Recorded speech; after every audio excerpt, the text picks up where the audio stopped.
আমার DNC act কହୁଛି ଗୋଟେ ଔଷଧ ଦୋକାନରେ ଗୋଟେ ଫାର୍ମାସିଷ୍ଟ 24 ଘଣ୍ଟା ରହିବ ଏବଂ ସେ ତା ପ୍ରତ୍ୟକ୍ଷ ତତ୍ତ୍ୱାବଧାନରେ ମେଡିସିନ ଡିସ୍ପେନ୍ସ ହେବ।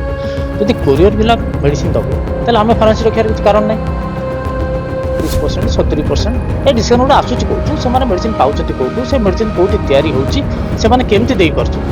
ସାରା ଭାରତ ବର୍ଷରେ 700 ଡିଷ୍ଟ୍ରିକ୍ଟରେ କଲେକ୍ଟରଙ୍କୁ ଆମେ ଥ୍ରୁରେ ଗୋଟେ ନରେନ୍ଦ୍ର ମୋଦିକୁ ଚିଠି ଦେଉଛୁ, ପରମାନେଣ୍ଟଲି କ୍ଲୋଜ୍ ଡାଉନ୍ କରିକି ଆମେ ଆମର ଘରେ ବସିବୁ। ସର୍ବ ଭାରତରେ 12,50,000 ଔଷଧ ଦୋକାନ କାଲି ବନ୍ଦ ରହିବ।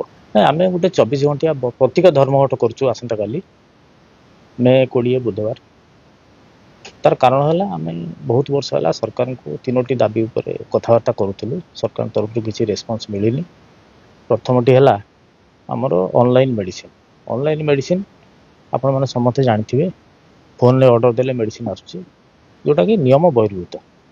ଆମର ଡିଏନସି ଆକ୍ଟ କହୁଛି ଗୋଟେ ଔଷଧ ଦୋକାନରେ ଗୋଟେ ଫାର୍ମାସିଷ୍ଟ 24 ଘଣ୍ଟା ରହିବ ଏବଂ ସେ ତା ପ୍ରତ୍ୟକ୍ଷ ତତ୍ତ୍ୱାବଧାନରେ ମେଡିସିନ ଡିସ୍ପେନ୍ସ ହେବ। ଯଦି କୋରିଅର ପିଲା ମେଡିସିନ ଦେବ ତାହେଲେ ଆମେ ଫାର୍ମାସି ରଖିବାର କିଛି କାରଣ ନାହିଁ। ଆମେ ବି ଯାହାକୁ ଚାହିଁବୁ ତାକୁ ମେଡିସିନ ଦେଇପାରିବୁ।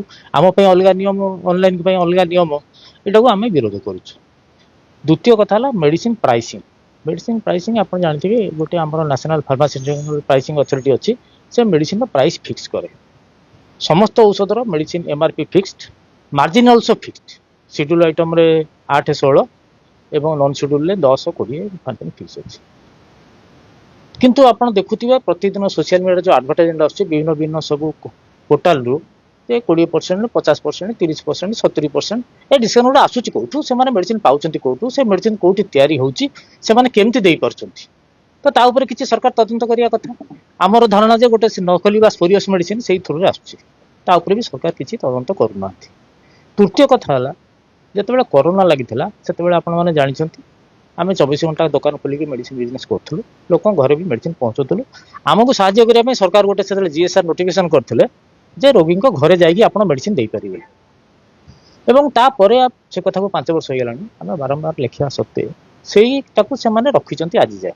ଏବଂ ତାରି ବାହାନାରେ, ସେଇ ସର୍କୁଲାର ବାହାନାରେ ଯେତେ ଅନଲାଇନ ପୋର୍ଟାଲ କର୍ପୋରେଟ ହାଉସ ଅଛନ୍ତି ତାରି ବାହାନାରେ ଚାଲୁଛନ୍ତି। ତେଣୁ ଏଇ 3ଟି ଦାବି ଅଛି।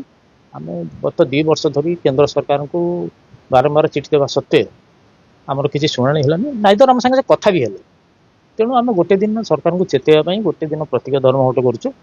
ଏବଂ ଯଦି ଆମର ଦାବି ପୂରଣ ନହେଲା, ଆମେ କାଲି ସାରା ଭାରତ ବର୍ଷରେ 700 ଡିଷ୍ଟ୍ରିକ୍ଟରେ କଲେକ୍ଟରଙ୍କୁ ଆମେ ଥ୍ରୁରେ ଗୋଟେ ନରେନ୍ଦ୍ର ମୋଦିକୁ ଚିଠି ଦେଉଛୁ। ଏବଂ ଆମର ଯଦି ମାସେ ଭିତରେ କିଛି ଶୁଣାଣି ନହେଲା, ଆମେ ପରମାନେଣ୍ଟଲି କ୍ଲୋଜ୍ ଡାଉନ୍ କରିକି ଆମେ ଆମର ଘରେ ବସିବୁ। ଆମର 35,000 ଦୋକାନ ଓଡ଼ିଶାରେ ଅଛି, ରିଟେଲ ଦୋକାନ, 5,500 ହୋଲସେଲ ଅଛି ଓଡ଼ିଶାରେ। ଓଡ଼ିଶା ଆମ ପାଇଁ ଏତିକିର ଦାୟିତ୍ୱ ଆମେ ନେଇଛୁ। ଏବଂ ଆମ ପାଖରେ ଯାହା ଇନଫର୍ମେସନ୍ ଅଛନ୍ତି, ସର୍ବ ଭାରତରେ 12,50,000 ଔଷଧ ଦୋକାନ କାଲି ବନ୍ଦ ରହିବ। ଆଜ୍ଞା ଶୁଣନ୍ତୁ, ଆମେ ପ୍ରେସ୍ କନଫରେନ୍ସ କରିଛୁ। ସମସ୍ତ କମ୍ପିଟେଣ୍ଟ ଅଥରିଟି, ପ୍ରତି ଜିଲ୍ଲା collector, CDMO, drug inspector, drug controller ସମସ୍ତଙ୍କୁ ଆଡଭାନ୍ସ ଜଣାଇଛୁ ଯେ ଗୋଟେ ଦିନ ଦୋକାନ ବନ୍ଦ ରହିବ। ଏବଂ ସୋସିଆଲ ମିଡ଼ିଆ ଥ୍ରୋରେ ଆମେ ବାରମ୍ବାର ସବୁ ଲୋକଙ୍କୁ କହିଛୁ ଯେ ଯଦି କାହାର ରେଗୁଲାର ମେଡିସିନ ଦରକାର ଅଛି 19 ତାରିଖରୁ କିଣି ଦିଅନ୍ତୁ, 20 ତାରିଖ ଦିନ ବନ୍ଦ ରହିବ। ତେଣୁ ନର୍ମାଲ ଲୋକଙ୍କ ପାଇଁ କିଛି ଅସୁବିଧା ନାହିଁ।